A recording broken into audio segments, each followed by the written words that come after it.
አባት ተወረወረ። በአገራችን የተከሰተው ልንገራችሁ። በጊዜያችን አንድ አባት ልጅ ወለደ። ልጁ አቅመ አዳም ደረሰ። ልጁን ዳረ፣ ለወግ ማረጋ በቃው። አባት እኮ በሱ እሳቤ ሊጦር ነው፣ እንዲንከባከበው ነው፣ በተራው እንዲጦረው ነበረ። ሚስት አባቱን ጠላችበት። ባልየው ደግሞ ሚስትን ወደደ። ሚስት ብላለች፣ አባትህን ከቤት አስወጣልኝ፣ አለባበሱ አያምርም፣ አነጋገሩ አያምርም፣ አባትህ ይሸታል፣ ይገማል፣ ከቤት አስወጥተህ ጣለው አለችው።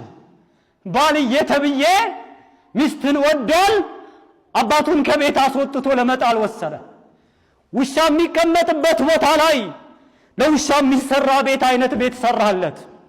እዛ ላይ አባቱን ወርውሮ እዛ ላይ እንዲቀመጥ አደረገ። ለውሻ ቁራሽ እንደሚሰጠው ለአባቱ ቁራሽ ይሄድለታል። ለውሻ መጠጥ እንደሚሰጠው ለአባቱ መጠጥ ይሰጠዋል።